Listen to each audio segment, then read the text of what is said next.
5, 4, 3, 2.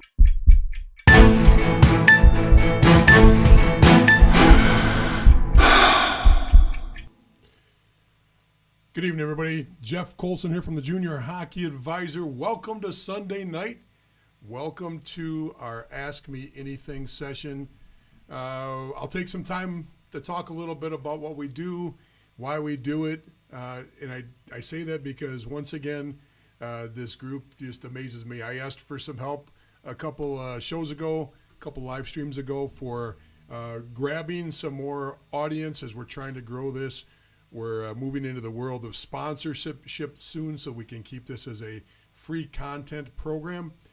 And what do? You reach out and you grow the group by 400 people.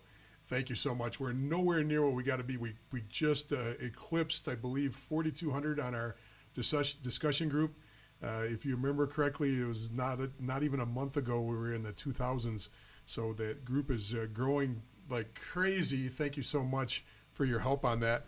The other part of that is that we got to get the likes and the follows up on the actual page itself. And thank you so much for everybody that's going over to the Junior Hockey Advisor page and discussion, both in making sure you're following and participating. It means a big deal to try to keep this as a free content process as we move into the world of advertising. It does make a big difference. Thank you so much. Okay, listen, we've got a lot of things to cover tonight. I got a rant, and I don't even know if I want to get into it.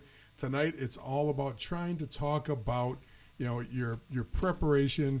It's trying to talk about, are you prepared and are you ready to move on with whatever direction you're going in hockey? And I want to I got notes everywhere right now.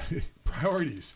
What are your priorities? How are your priorities lining up? And so before I get into that, let me just back up a little bit. Yes, the set looks different tonight. It's because I am cramped. For those that you know me personally, we have decided to remodel our kitchen, our dining room, our kitchenette, and our first floor of the whole house at the same time. We've got furniture stacked up everywhere. There is no kitchen right now. We have a hot plate, a pan, and a microwave right now, and an air fryer that I bought that my wife hates. And we're we're camping. Right now we're camping. Our bedroom is probably the only area that does not have everything stuffed into it, but every other part of the house, it's just furniture and things stuffed up as the whole first floor of the house has been gutted. So if you've gone through the process, I didn't really have much to say about it before then, but right now it is painful to go through this. So I don't want to ever have to do this again. So if it looks different behind me, that's because it is different behind me. That's not real. P.S. That's not a real. That's a set. Okay, that's not real. Okay, so what is Junior Hockey Advisor? Once again, I say this because there's so many new people out there, and I want to make sure we're all on the same page. I am not a junior hockey advisor. I don't advise players. I don't work as a hockey advisor. I teach content. I teach process. I look at the analytical side of things and pragmatic approaches to evolving to the next level, advancing. Okay, a couple things you don't hear on this show. You don't hear the word development. Why don't you hear us talk about development? Because it's the most overused word in hockey. I'm a development coach. That's a development program. That's a development team. We're here to develop players. Oh, we're here to develop Johnny. What does that mean? What does that mean? It doesn't mean anything. It's about advancement and knowing the steps and the priorities to advance. Okay? Skill advancement is advancing your skills. Strength advancement, education advancement, level of competition advancement. Those are all things you can advance and acquire a higher level in. Development's a broad term that gets overused in this sport. We don't use it here. Okay, so the bottom line is we're going to talk on the show about education. And listen, nobody should dictate who you listen to or what you do. And the rant I wanted to get on tonight, and I'm going to get on it anyway because it's what I do. Okay, I'm here. I'm a conduit. Okay, do you have to take what I say as the gospel? No. Hopefully you triangulate whatever I'm saying here and what information I give you with other reasonable sources. I say reasonable sources. Okay, then you take that information and you digest it and you use critical thought to put together your own process, your own thought process, your own sets of goals and beliefs about what you want to do with the sport. If you're a U10 player and you choose to use this show to educate yourself, or U10 parent, I should say, and you use this show, God bless you. Nobody should be telling you or dictating. The one thing that's frustrating me right now, and I'm finding it difficult as the group grows, is please be careful when you're on and you're trying to help other people, not to dissuade them from making a choice on our discussion boards. It's great to give them information. It's great to give them insight. But when you say, oh, it's way too early for you to do that, says who? Says you. Let them make up their own decision on that. Oh, stop and smell the roses. You're too young. Don't waste your time. All those kind of conversations, what are they called? They're called dream killers. Okay? We're not a family. This community of junior hockey advisors, not a family of dream killers. We're a family that allows people to come up with decisions on their own and follow their own path. That path may take you to major junior hockey. That path might take you to Division I hockey. It might take you to ACHA club hockey, and all those are great choices. It's relative on where you should go with hockey. It's relative on how far you should play. USA Hockey and Hockey Canada are not your friends. They're partners, and at times they're helpful. But for them to dictate how you do things and when you do things and where you do things is not in your best interest at all times. And let me give you an example of that. Competition. USA Hockey doesn't want players to compete until they're, much past the age of 10 or 12. The reality is kids want to compete at a much earlier age. Parents want to see their kids competing at a much earlier age. Players and parents want to develop, I had to use that word, I didn't want to use that word, advance their skills at an earlier age. That's perfectly fine if they choose to do that. That's why you have such a vibrant spring and summer program in Toronto, in Detroit, in Chicago, in Boston. Why at young ages they're vibrant is because people want to make their own choices. They want to do things above and beyond, and it's perfectly acceptable. It's also perfectly acceptable not to do any of that stuff. It's perfectly acceptable to just play during the season, go to practice, go to your games, and do nothing beyond that. That's perfectly acceptable. But what I'm trying to say here in the rant is, please, I had to delete a few people this week because they started getting very pious on their opinions of what they have to do. There's a couple other people that are on the border, I'm going to be honest with you. We're not in a situation with Junior Hockey Advisor to give everybody an edict of this is the way it has to be done. Now, statistically, there are times I'll say, hey, that is the absolute right decision because statistically it's the right way. Let me give you another example. You'll see a lot of people inside of USA Hockey talking about late bloomers. Anybody that's been around this program knows I don't believe in late bloomers. There's late workers and there's late growers, okay? Somebody can choose to work later in life, even as a 17, 18, 19, 20-year-old, or they can grow 6 or 8 inches like a Michael Jordan or a Scottie Pippen, okay? But the term late bloomer, statistically, you can always point to somebody and say, that was a late bloomer. Do you want to develop your strategy through life on a strategy of being the 0.1% population? No. So why does USA Hockey go, hey, take your time. It's okay to be a late bloomer. It's okay. I don't understand the mindset when anybody starts to dictate what you should be thinking as far as the way you go about your hockey. I can tell you right now, I don't believe that anybody should use that as a strategy. My kid's going to be a late bloomer. Oh yeah. I'm on the Pee Wee major team, and we're going to stay at house for the next 3 years because Joey's going to be a late bloomer. Yeah, he's going to get around to D1 college at about 17 or 18, I believe. The whole family's been late bloomers. Started out 3 or 4 generations ago. My dad wanted to be the colonel in the Civil War, but he started out as a private, and the war didn't last long enough for him. What? Come on. Let's put some perspective into this. Being a late bloomer is not a strategy. So that's a dream kill in my perspective. And anybody that starts talking negative about your process, you don't need them around. You got to find a way to stay on the positive process. Surround yourself with people that want to do the same thing you do. Surround yourself with people that see the world the way you do. That doesn't mean that you can't get outside opinions, but just don't let people drag you down. Okay, don't let anybody drag you down. I say that, and there's two things. Please, if you haven't, jump in and go to our Reaching Your Ultimate Hockey Goals. It's a free webinar. You can get it on our page. Go to the Junior Hockey Advisor page, or you can go to our website, juniorhockeyadvisor.com. Free webinar, Reaching Your Ultimate Hockey Goals. Watch that. We talk about dream killers. We talk about who they are. In many cases, they're people that you think are on your side. I'll give you an example. Here's one of the examples, and this is I'm kind of revealing a good chunk of what's going on inside of the webinar. But you'll have a skill advisor, or you'll have a skills coach, and that skills coach will do a great job. You love the guy. He does, or a female. They do a great job with your power skating. They do a great job teaching skills, and you've been using them for years. They finally come out to watch a game, and they come in the stands, and they watch the game, and they go, oh, why is Johnny on the third line? And you go, oh, it's where he's been for the whole year. That seems okay. And the skill guy goes, oh, wonder why he's not on the power play. And you go, well, he hasn't been on the power play all year. I guess I never really thought about it. Oh, I think he should be on the first line. Okay, what just happened there? What happened was somebody that's on your side, that you're paying money to, came in and put a wedge in between you and your coach, you and your team, potentially even between you and your player. And that is unacceptable if you're trying to develop that positive mindset of moving forward and advancing. And you literally got to say, hey, look, I love what you're doing, but let's stay in our lane here a little bit. We're perfectly fine with the way the coach is coaching the team.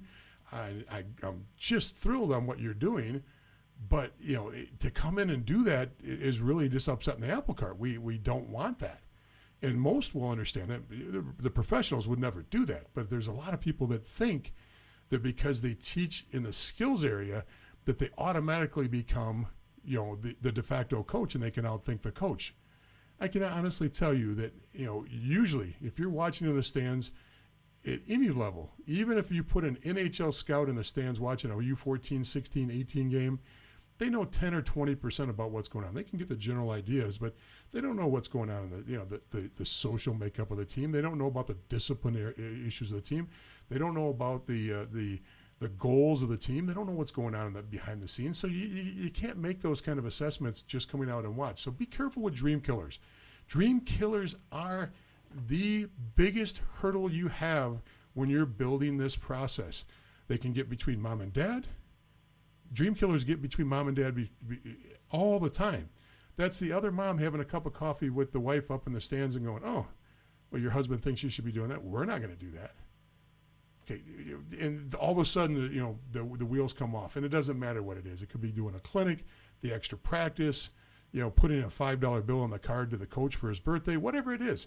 You just got to be careful of dream killers. Give me your thoughts on that. Put something up on there and let me know about what you think about dream killers. As we see people coming in the doors here, let's just go back and look at some of the people that are on tonight. We got a huge crowd in tonight. We've got fluctuating between 70 and 90 right now. That's pretty good. As you know, we get a smaller crowd live, and then when we put this up on the rebroadcast, we get a reach of around 15,000 per each broadcast, and then we get several thousand that actually interact with the broadcast. So you guys are doing a great job on that. So who's out there? You got Jenny out there from Florence, Kentucky, right across from Cincinnati. We got William from Hamburg, New York. That's in the Buffalo area for those that don't know. The Weavers are on. Alana Weaver's on. That means her husband's not very far away. And I would imagine they are driving back right now from Shreveport, Louisiana, the home of the Shreveport Mugbugs, first place team in the Southwest right now. Although, if you're following the NAW, you got to watch out for that Wichita team. 8 or 9 straight wins right now. Wichita, fourth place team. Take note of where they're going right now. They've got a great season going for a first-year team. That's amazing. Brandon Kelly's on from Springfield. Kyle's on from Cape Cod, Massachusetts. Mark's from Bloomington, Minnesota's on. Patrick's on from Toronto. We got Perry in Nassau. We've got Dana from New Hampshire. And we've got Sean and Mary Jo from Iowa, and it just shows up as Facebook user. Thank you for letting me know that, because when it shows up for Facebook user, I never know who's putting the comments on. Keith's coming in from San Diego. Kansas City's on board with Tim. And then we've got Flint, that's probably my cousin Jeannie, on from the great state of Michigan. Riverside, California with Luis is on. Brooks is on from, I don't know where you're, from Wisconsin. Very good. San Diego's on again. It says boys in 04 playing in Canada Prep School. Ohio's in the house. Gina's on from Kennedale. I'm not sure where Kennedale's at. Kennedale, Texas. Put a note up. Let me know. So what do you guys think? Am I off base on this about the discussion about dream killers and the getting in the way of your priorities? I want to talk about priorities too, but let me know your thoughts on that. Let me know where your heads are at on just the discussion around dream killers and staying on point in the messaging. I know it's a little bit of a rant. Forgive me. It happens from time to time. Okay, let's talk a little bit about priorities for the spring. All right, so spring's here, and the reason I'm talking about priorities right now is because this is the time of year. My text, my phone, my DMs, my emails are all blowing up, and I've probably had to make phone calls to probably 15, 20 people this week that are putting up messages on the discussion group asking for help. And I pull them down because they get redundant. I let a couple up and, they get the stream going, but when you put the same, question up over and over and over again, it's best that we address it, but I don't want the redundancy of the same question coming up over and over and over again. I belong to, I ride an Echelon bike. Many of you know I went on a tear around August, September of this year. Started riding an Echelon like crazy. That's like a Peloton, but it's not. And I belong to a couple Facebook groups about Echelon. And one of the things that bothers me is like every day a new group joins and they have the same exact question. So you got to follow the thread through with a new group. And it happens with us too. And I don't mind that. It's good that new people ask new questions and we address those. What I don't want to do is have it be the same question over and over and over and over and over again. So the common thread was showcases are coming up. The other thing that's coming up right now are these pre-draft skates. Pre-draft skates and showcase skates for the NAL, showcase skates for the NCDC, USHL. It doesn't matter who the showcase skates for or the pre-draft skate or whatever they're calling the skate right now. So first of all, let's put this in perspective. If you're doing a skate for the USHL or you're doing a skate for the North American Hockey League and you are not an 01, 02, or 03 for next year, the odds are you're not going to be playing in that league next year. It's for exposure and experience. So the worry and the fret should not be, did the coach see me for next year? The worry and the fret should be, hey, are we going through the process? Are we learning how it's done? Are we getting exposed to more people? And are we taking time to smell the roses? Are we taking time to absorb this whole thing? See what players are advancing out of this, taking note of how they do things, taking note of where the coaches sit when they watch these showcases or when they watch these pre-draft skates, who comes to these things. There's a lot of things that you can do to absorb. 04, 05, 06, 07. Now, there are junior leagues that you can play in as a younger player.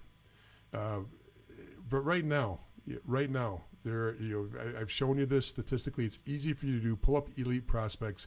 All you have to do is go in and put the whole league up as far as the rosters of all the teams. You can literally list out every single player on elite prospects that is playing in whatever league you want to look at. But use the North American Hockey League. You can sort that by age group, and you can sort out and see how many right now 03s are playing in the league. You can see how many 02s are playing in the league. It is literally a handful, I believe, as far as players that are actually getting game time. The list of 03s is less than 10. And the 04s are, maybe somebody gets in and gets a chance to see a game. They're not in that market. They're just not in that market. This is a league of 01s and 00s for the most part, with some 02s that play. And the next year to be 01s and 02s that take over. So that's where the most of the focus is going to be. Unless you're one of those top 1% of the elite players and you've already been earmarked towards being a top USHL pick. And if you're going to be a top USHL pick as a 15-year-old going in the draft, you're going to know it. You'll already have a sense of where you fit right now. So you don't have to go asking questions about that. You'll know. You'll also get a chance if you're a 15-year-old. Each USHL team has to keep a couple players that are younger by mandate. They keep some players in the roster that are young. They also limit the amount of old players too. So there's a nice balance of young and old in the team and a lot in the middle. The NAHL's not like that. The North American Hockey League is a much older league, as is the NCDC. I say that because if you're right now in 04, 05, 06, and you're getting invited to these camps, absolutely are they good experiences. Absolutely are they good exposure. But the process is to go through, learn, get exposure, get your name on the list, because really that's what you're doing. You want to be able to be invited back next year. North American Hockey League teams aren't drafting 05s and 06s, okay?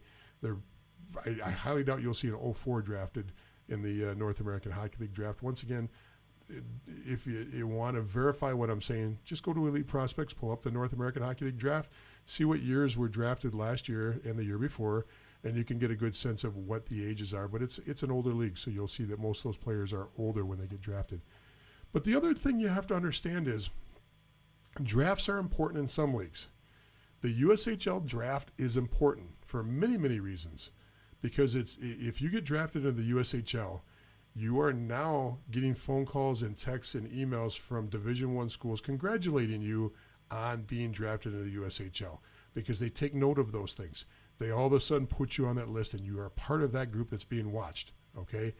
If you get drafted into the North American League or the NCDC, that call's not going to happen. And why?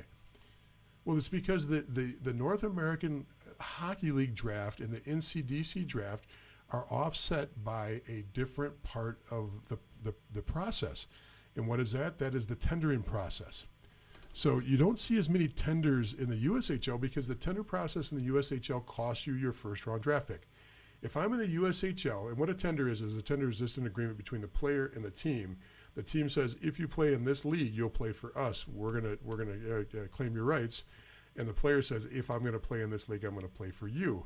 And that is in place for the season. Okay, so if I get tendered into the USHL, that's huge, because that means that team is committing to me for the next season.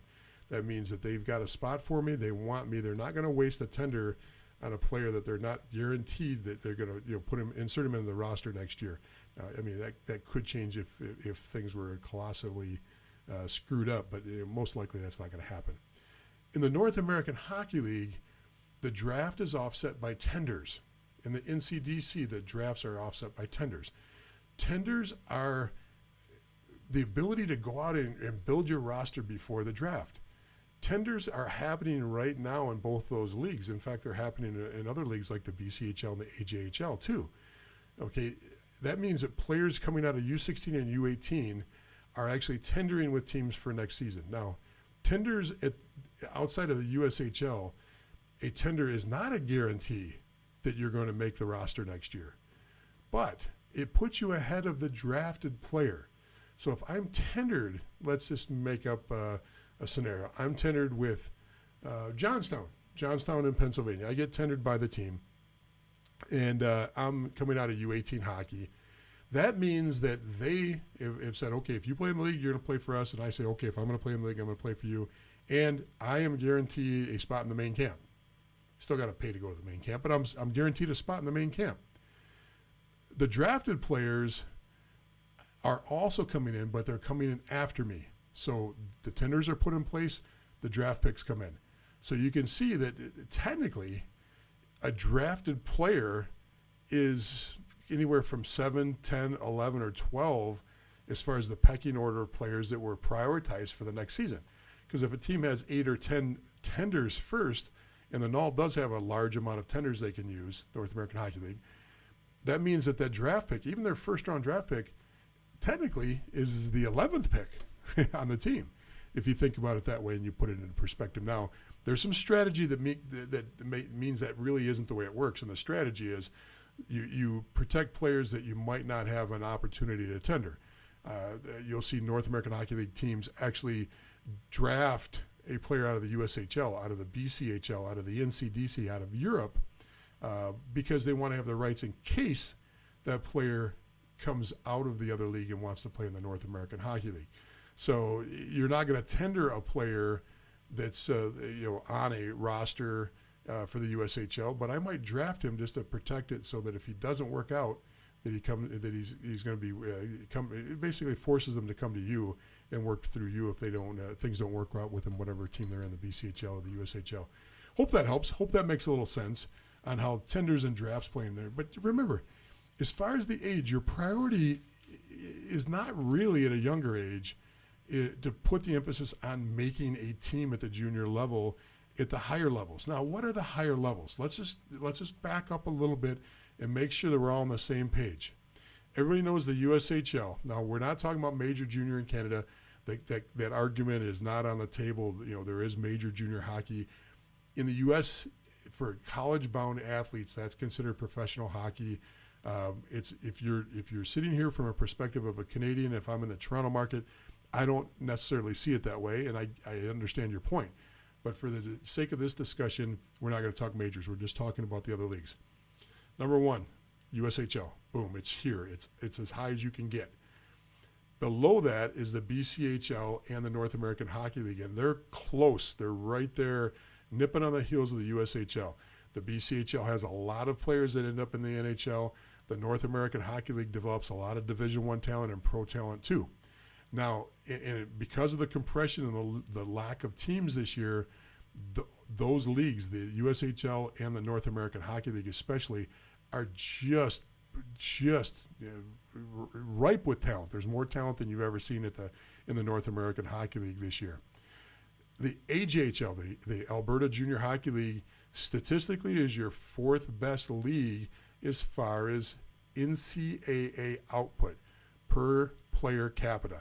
We're not talking about, who's got the better team, because once in a while, a team out of the CCHL, a team out of the OJHL up in Canada is better than AJHL teams. Now, that's difficult when you've got Brooks and Spruce Grove and some of these teams up there that are phenomenal in Alberta, but it does happen. So we're not saying that there can't be other good teams in Canadian junior hockey. We're saying statistically, BCHL first, AJHL second.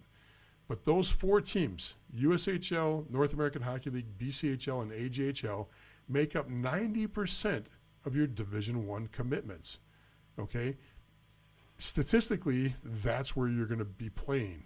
When I talk about being in the right leagues, it's much easier statistically to move on if you're playing in those leagues than if you're playing in another league. That's just the way it is. Now, there's anomalies. I'm not saying that doesn't happen. So hopefully that helps a little bit. Let's see what comments we got coming in. Let's see if there's anything I can do to answer some questions. I've been talking and not paying attention to what's coming in here. All right, here's one here. It says, overwhelmed by all the different events and anything a parent hears may get too much consideration. That's why you need a plan. Bingo, plans are everything. Remember, to get to if you you have a dream to be somewhere. If my dream is to play NCAA Division I hockey, I need to have a goal put in place of things I have to do to get there. How do I reach my goal? I got to have a plan. How do I get that plan? I need work and inspiration to get there. Inspiration comes from the parents. Work comes from the player. Okay, so you're absolutely right. That's a great point there. All right, here's a good one here. This is coming in from Robert. Let's just try to read this one. Dream killers are a massive battle from youth to juniors. I had a mention, as I had mentioned last week, our local association has 6 members that cannot stand on skates yet. All have conflicting opinions on what is best at levels. Unfortunately, there are several members that have played at a college level, and they are consistently talked to you just as they gave examples of. The light for each child's individual path, and they are cookie cutter and work for all. Great to hear you discuss this. I know I kind of mumbled through that because I don't have my glasses on, and I was having a hard time here, Robert. It was a lot of things. But I think we're in agreement. Robert, thank you for the comment. Yes, just be careful with the dream killers. Dream killers can... your advisor, if you hire an advisor, can be a dream killer. And I've got stories that I've got well, what's that called when you've got to wait so long? There's a legal term where I can't talk about it. I got a non-disclosure on a couple things. I gotta wait till things play out a little bit further, and I'll get some stories on here in the next several months about just how some advisors have been dream killers for some situations that really don't need to happen. So, all right, let's see what else we got. Hey, just a couple more people on. Colin from Frisco's on. Dave Kennedy's back on from Colorado. Dave is our first member. He was the first person that came on a junior hockey advisor, first person that got into our discussion group, and has turned into a great friend, and good to see you back on, Dave. Dave's been participating for a very long time. Kelly's on from Seattle, Washington. Ted's on, and Brian's on from Embargo. I'm not sure where Embargo's at. Maybe you can help me with that one, Brian. Tell me where that's at in the comments. Okay, so anyway, let's get back to priorities a little bit. The spring, too much information. It's, first of all, younger players don't have as much to worry about. You can bounce off the walls a little bit. You can try a showcase. You can try a main camp. You can try things. If I'm a 04, 05, 06, I'm getting invited to things, of course you want to try things. Of course you want to do things. Just have low expectations. And what I mean by that is go there with eyes wide open. Go there assuming you're going to spend a couple $100 to get in. Assume you're going to spend a couple $100 on hotels. Assume you're going to spend a couple $100 on meals. And then smell the roses as a parent and enjoy the process. Meet, glad hand, shake hands, smile. Make sure that your kid's not walking around looking at his phone the whole weekend. Some camps will actually tell you that they're, if they see kids walking around their cell phone, that means they're distracted. Actually watched and participated in the Muskegon Lumberjacks camp. This is probably 5-6 years ago. The GM came right up and pulled all the parents and players into one part of the stands and said, hey, look, if you're texting your girlfriend, you're not focused on this camp. If you're in the locker room and you're texting, you're not focused. If your girlfriend's here, you're not focused. And you might as well leave now, because those are all things that we're observing, and it's time to move on if you're serious about being here. In other words, they're looking for people that have got a laser-like focus on things. So you never know what first of all, you never know who you're sitting next to. You never know who's really watching. You never know, what they're grading you on when you're at a showcase or you're at a main camp. So you want to keep your nose clean and everything. So a couple things right off the bat. If I'm younger, hey, look, you don't have to wear a suit, but even in the spring and summer, I want to wear a pair of slacks, khakis, a decent pair of shoes. I want to wear a shirt. If I wear a cap, which I don't recommend, but if I do, I want to wear it forward, not backwards. And if I'm a jewelry kid, I don't want to have my jewelry in. In other words, earrings, nose rings, lip rings, nipple rings, whatever you're wearing, you just don't want to have them. And if I'm a tatted up kid, I want to wear a shirt that really doesn't display those right off the bat. Why? Okay, you can say, well, hey, I have freedom of expression. Well, and as a coach, I have the freedom to cut you. And if I don't like those things, you're going to have to overcome the fact that I don't like those. You're not trying to impress the peer group you're with, or the kids that are just or young adults. You're not trying to impress a 22 to 28-year-old. Most coaches are in that 30, 40, 50, 60-year-old category, Division I coaches and junior coaches. So you don't want to put yourself in a situation where those things are going to come into play. Take them off the table. All things equal, you want to have an equal shot on the ice to impress yourself. Don't go on the ice with mix-max shocks. Don't go on the ice doing anything that's going to make yourself stick out. If you're a neon green and pink tape guy, not for, people say, oh, I do that so that people see me on the ice. Well, how about this? Put the puck in the net, they'll see you, okay? Play defense, they'll see you. They know how to pick out talent. They don't need neon tape or green or pink tape or fluorescent colors to make that happen for you. So, okay, a couple questions coming in here. So how does the CCHL compare to the NA3? Following you for a while, totally agree going to camps and showcases was a benefit when he was younger. He's in 03. Okay, so Great question. No, this is pre-pandemic, hopefully post-pandemic talk on this, Jenny. I'll throw that up so everybody can see that. Jenny asked the question. I'll try to give her an answer. The CCHL is a phenomenal league. The CCHL has, there are players that use that as a league of destination. We talk about that. You're either in an advancement league in juniors or you're in a league of destination. What's the difference? Okay, for example, the SIJHL inside of the Canadian Junior Hockey League is usually not an advancement league. That's not a league that's putting people into the North American Hockey League. They're not putting, you're going to play there and then you're going to move on to some form of hockey afterwards, most likely ACHA, or you're going to play some Canadian college. The CCHL is different. The CCHL wears two hats. There are tons of players from the CCHL that move on to the North American Hockey League and to the BCHL. There's also players that use it as a destination league, meaning they play on a good team, they play out their whole career inside the CCHL, and then they move on to play Division I and Division III college hockey. It's a good league, but once again, like I always say, it's not just the league, it's the team, and you want to be on the top teams in that league because there is a huge difference on the amount of output and production as far as players advancing from the top teams in that league to the bottom. All you have to do is go back and watch a video that I do, and the video says the junior hockey polls are worthless. You can look it up on YouTube. It's also on our junior hockey page on the archives. The junior hockey polls are worthless. Watch that video, and we'll talk about where the CCHL fits in, and you'll also see how the rosters work as far as the amount of production. When I say production, that's the amount of players that they move on to the Division I level as a way to gauge and measure the teams across the board in the CCHL and how they fit into the CJHL, which is the Canadian Junior Hockey League. Remember, there are 10 leagues that make up the CJHL.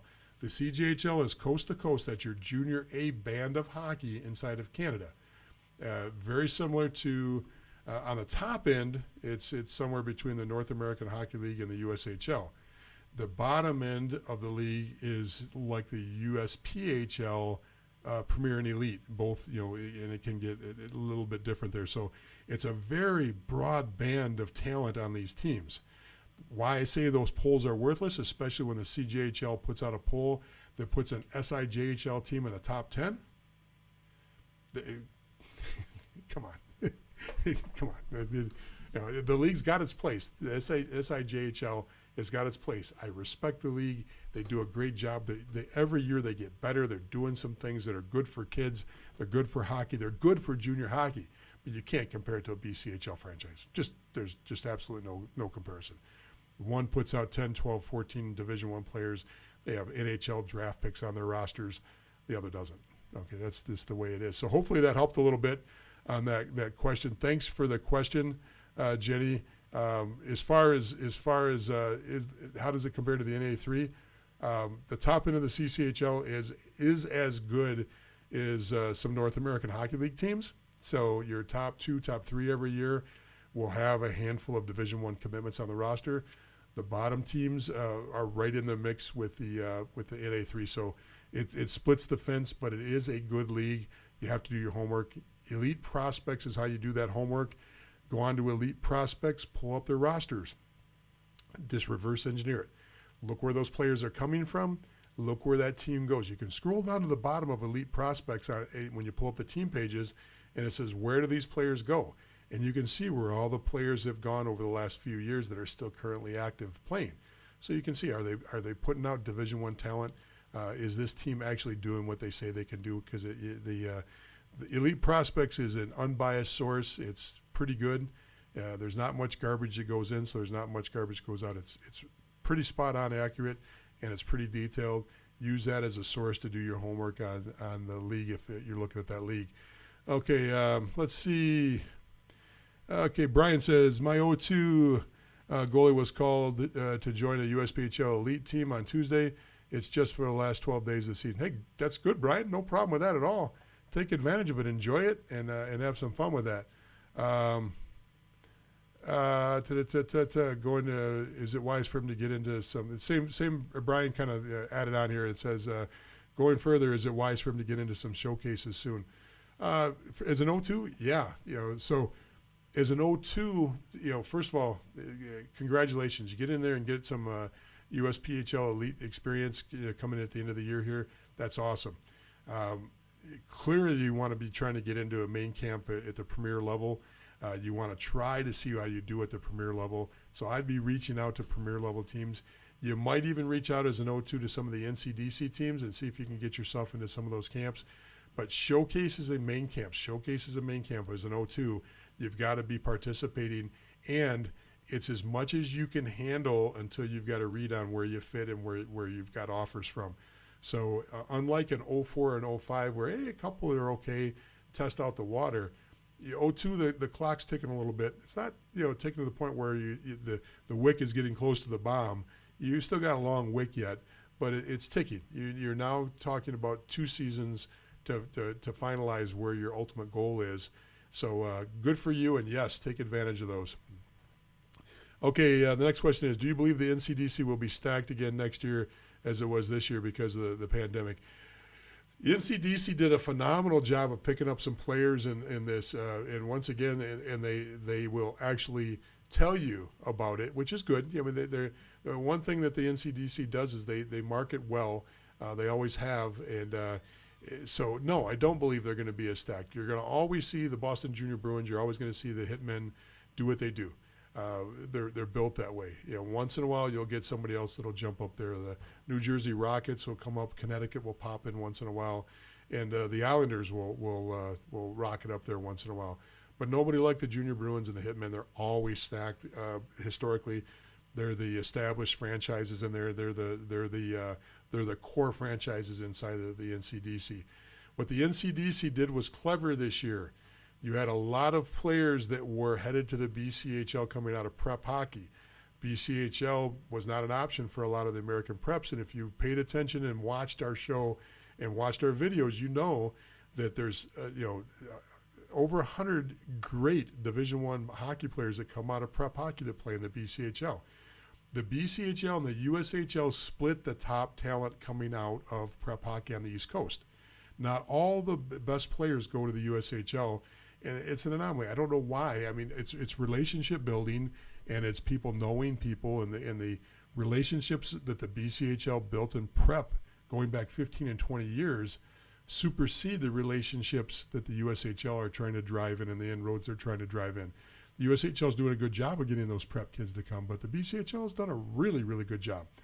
However, the NCDC took advantage of the fact that those players could not go to the BCHL.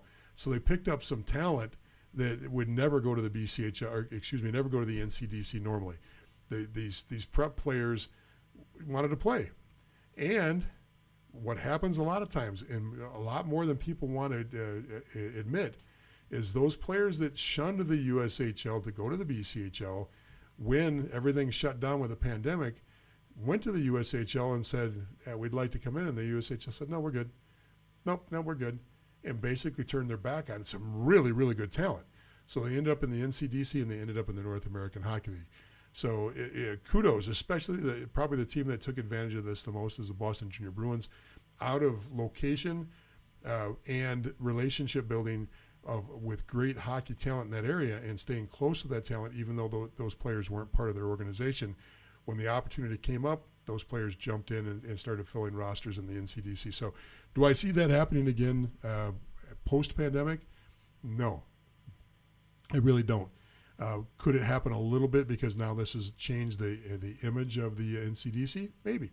But I honestly think it's an anomaly. I think that given that choice of playing in the BCHL or the NCDC for most prep players, that's a pretty clear and obvious decision in which way they're going to go on that. So hopefully that helped a little bit.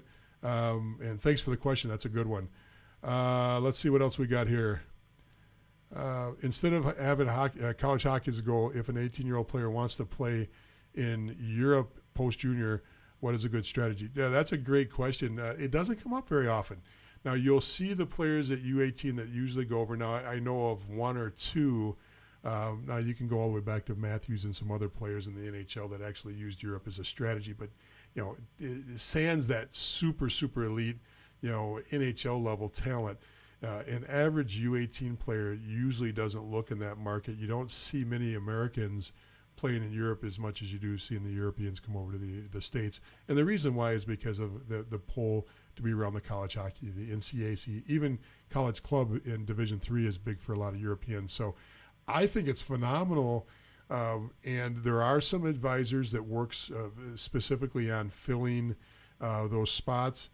DM me. I think I've got, normally I don't advise people on picking advisors, but this is kind of that boutique situation where there's only a couple names of people that actually deal with U18 players. Send me a DM. I might be able to turn you over to a name, and not that I'm recommending, but at least somebody that knows that market.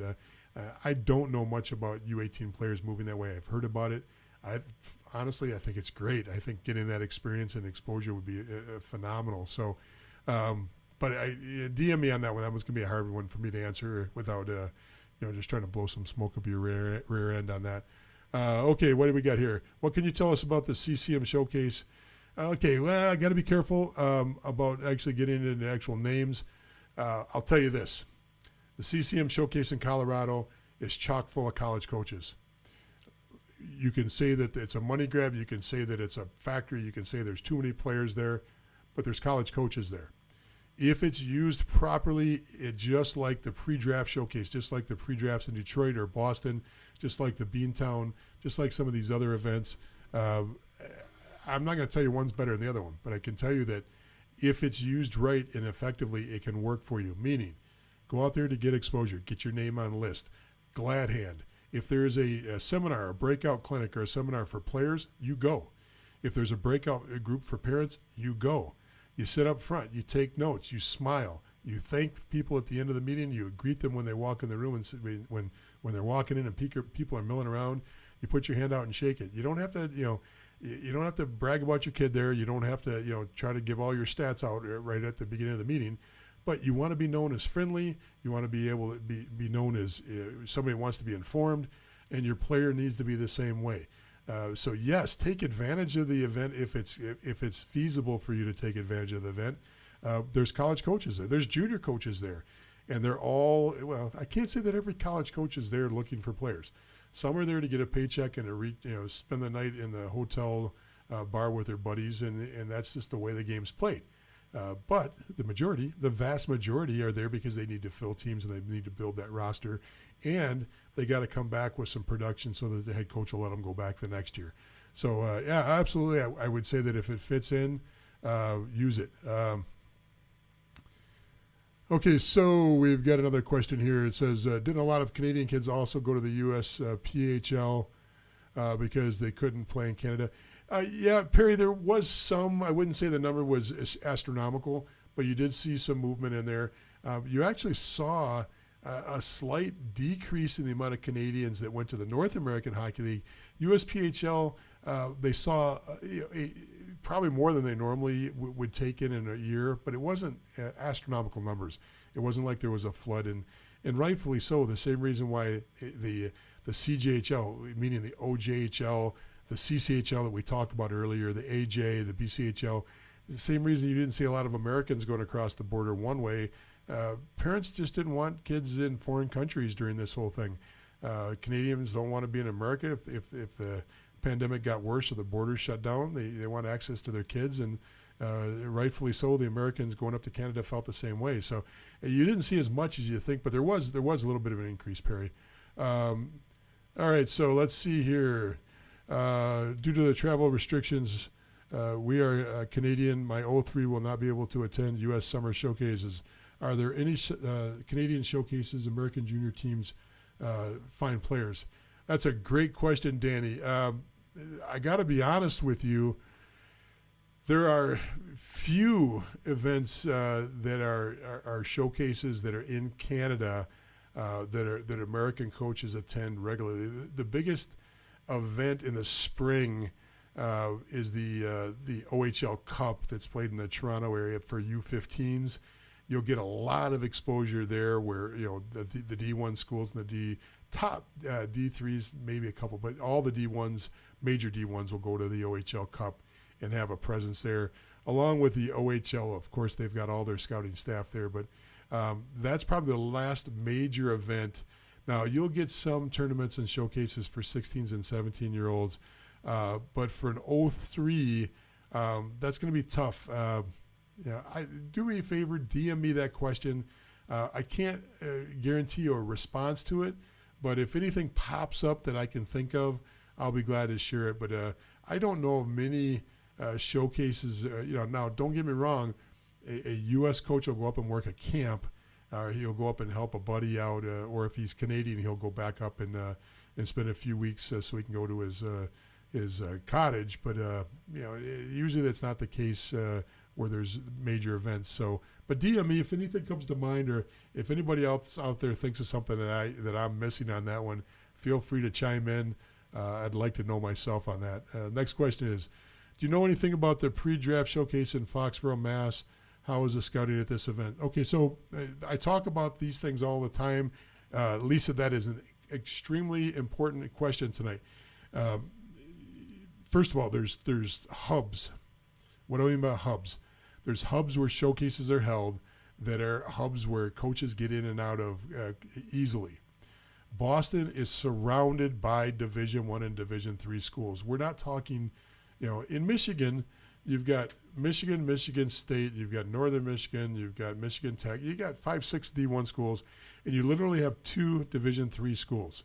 You have Adrian, and then way up in the Upper Peninsula, you have Finlandia. Okay, that's it. So you've got less than 10. I could throw a stone from the rink in Foxborough and hit 10 different Division I schools. You've got Harvard, you've got Boston College, you've got BU, you've got Northeastern, you got Providence in that area. Then your D3 schools that surround there, and I'm only throwing out the ones that are easy to mention right off the bat, around one city. And the reason why that event is important is because what you'll do is you'll see a stop on the way to lunch. You'll see a stop on the way to the rink, the office, for a lot of these Division I and Division III coaches and junior coaches. So yes, but here's the other thing that's great about these events now, these showcases. You don't necessarily always have to have. There used to be these events that event used to get, and you can always tell college coaches and junior coaches, and especially if they were born in Canada, they've always got the black hockey coat on, the black pants on, and black shoes on. And you'd see one whole section of 150 people with black pants, black coats, and black shoes on, and a clipboard in their hand, okay? And a Tim Hortons in the other. That's the old school way. Nowadays, you'll see less of that. You maybe only see 10 or 15 in a day at that event at Foxborough, maybe 20, and they'll sift in and out. Maybe you got 30 over the course of the whole day. I'm not even going to try to put a number on it, especially post-pandemic. But all of the top teams now in these showcases are ran. These teams, their management, their owners, their coaches are all affiliated with juniors and D1 and D3 programs. So they used to be people that had no respect inside the industry. They were showcase coaches. They used to start out, these teams were all coached by the U16 AA coach in a local town. They were coached by the high school coach out of someplace in Boston. They were coached by the tier 3 lowest level junior coach in the area, assistant coach that has got 1 year of experience. Now those guys are there's GMs of North American Hockey League teams that run programs. There are coaches that are on the bench that are assistant coaches in the USHL. There are Division III coaches that are affiliated with these teams. And now you might not have somebody in the stands, but that guy gets a phone call from a Division I coach saying, hey, I saw you had Bob Smith on your team. What do you think of him? And they respect the opinion of those coaches of those showcase teams now, and they'll listen to a showcase coach talk about the talent and talk about their rosters. That didn't happen 5-10 years ago. So the dynamics are twofold. You get great competition. You're in a hub, so you get to drive by a D1, D3 coach that's going to pick up a game before he heads over to the rink. He's going to leave early on Friday and go pick up a couple games on the way home, maybe a couple games on Saturday because it's convenient. He's not camping out the whole time. So yes, these events are, very, very good. I would highly recommend getting involved if it fits your needs and your goals. So What is the best place to find the camps and showcases for this spring and summer? Great question, William. Where do you find out about camps and showcases? Well, main camps are always listed on the team website. So, when you talk about junior level, you're mostly you're not going to summer camps anymore. You'll go to a main camp, and a main camp's different because you're not going there to learn. You're going there to actually showcase your skills to the camp to try to make the team. Even though, like I said, if you're younger, you're not actually trying to make the team. You're trying to get exposed, go through the experience. So you're not going to find that anywhere but on the junior teams. If you go to the USHL and the NOL, because they have central scouting, a lot of times they have a central page. I was just on the USHL site, and the teams will start populating when their camps are going to be, and they're just starting to put that information up now. So you'll see that not every league does it as a league for the teams, where you got a central spot to get it. You'll have to go to the actual team webpage and look them up individually. But they're not too hard to find. It's pretty easy. As far as the showcases, I would start by literally looking at some of the names that we've already talked about tonight. The Colorado event, there's a great event in Nashville. There's some events in Detroit, and of course the Boston market, the B-Town, and the pre-draft there. These are all the events that are going to get the exposure. Please throw it in the notes if somebody can think of another event that I'm missing. Once again, I'm doing this, kind of off the cuff, so I didn't have a list of all the events in front of me that I planned on talking about. So, Dave says CCM has a junior hockey seminar and a college hockey seminar Friday night. Coaches are very approachable. There you go. Thank you, Dave, for throwing that on there. Okay, here's one. I'm in London, Ontario. My 04 son has an invite to the Ohio pre-draft challenge with the Aberdeen Wings. I don't even know if we can cross the border, but is that something we should be doing to get some U.S. exposure? Well, yes. Once again, 04, most likely not going to make the roster, and there's a good chance they're going to try to suggest to you that you play for their North American 3 team. I would say go to the event, get the exposure, maybe even get into a situation where you're affiliated. If you can get across the border and go to the event, yes. Aberdeen's a good program. Aberdeen's, playing in a great league, and if they're interested in you, yes.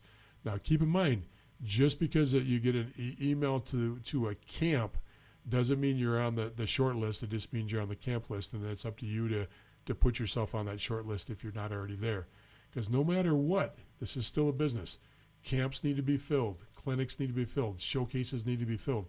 Even USHL and North American Hockey League teams, even Division I teams that run their own, basically their own mini showcases, it's butts and seats. They have to fill these things to show at least a profit so they can maintain them. So remember, getting invited is great.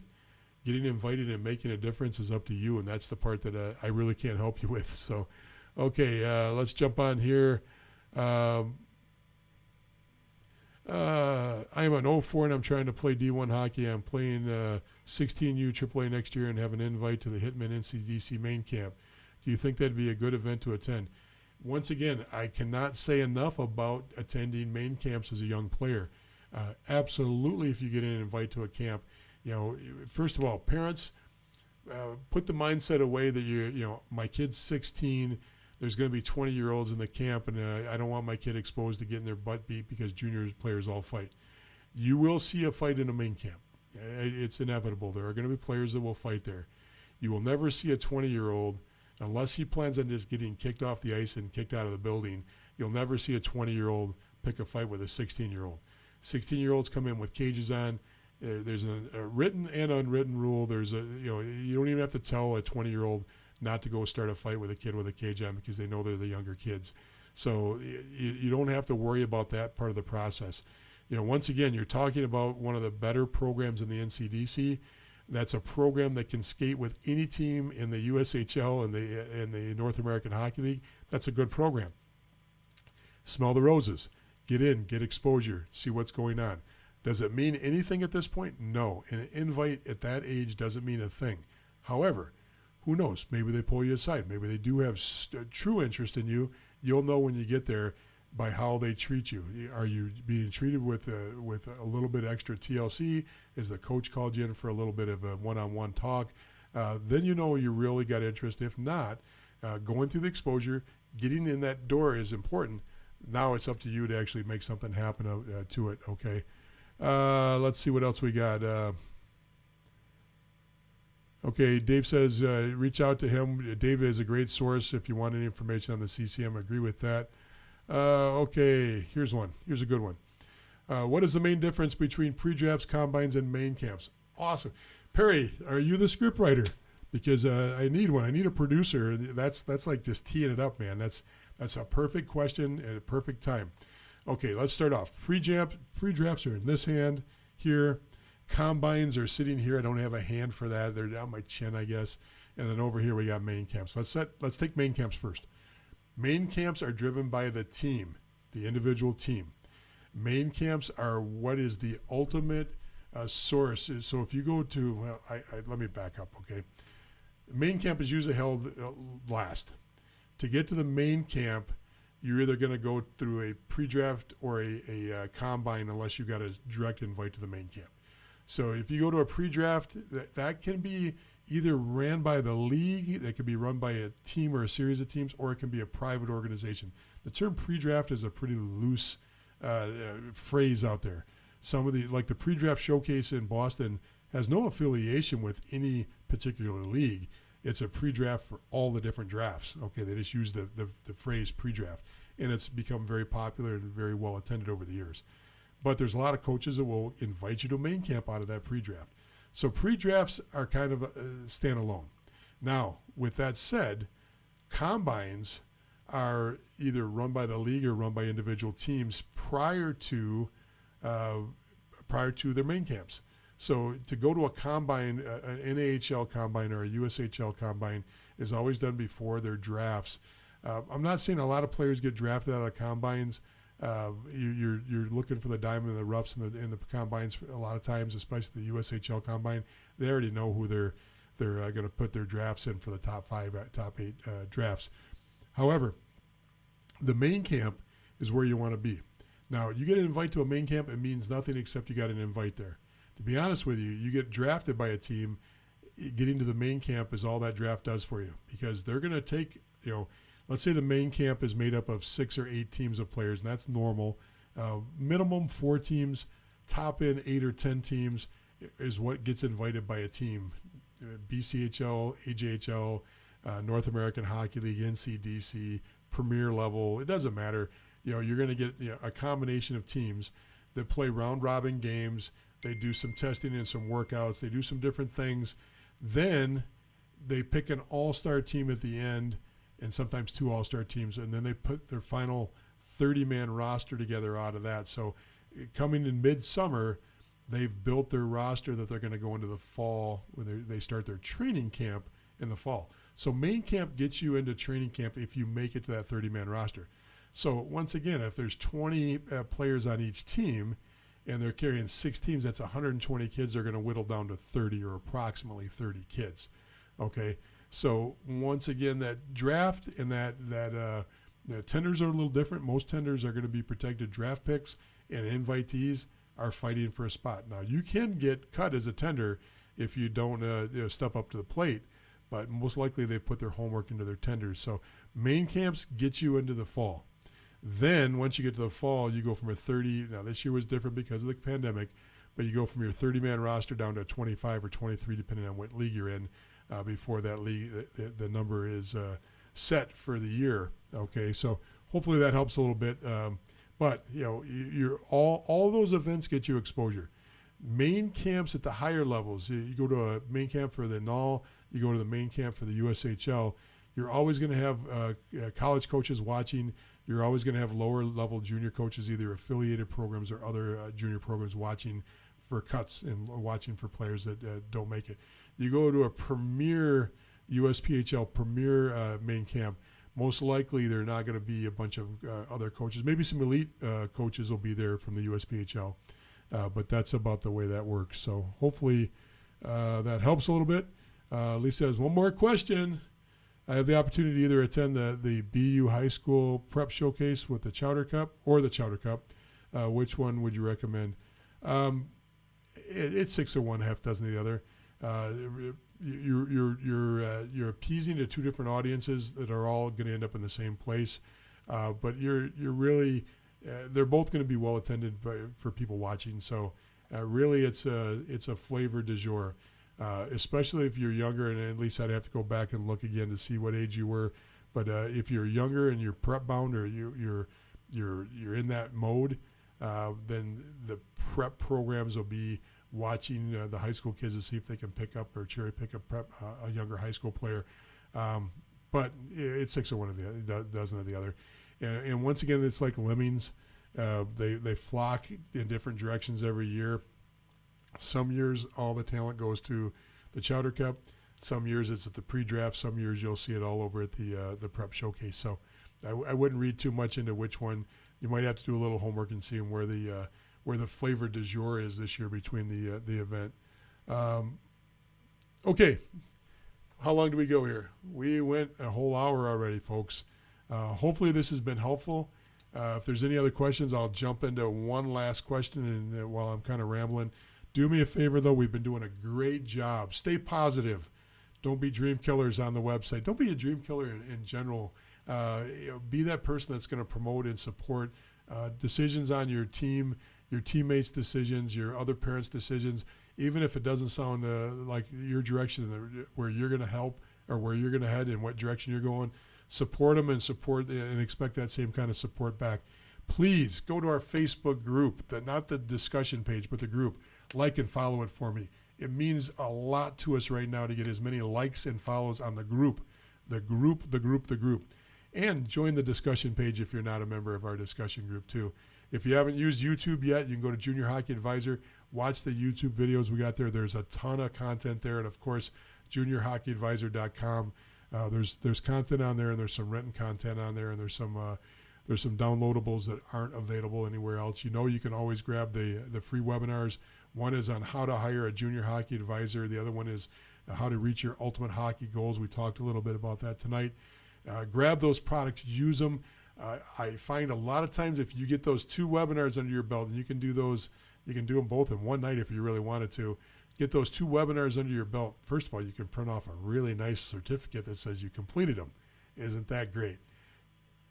The second thing you can do is you can eliminate a lot of questions you already have, because I find the people that have gone through those 2, really it eliminates probably 70-80% of your questions on the process.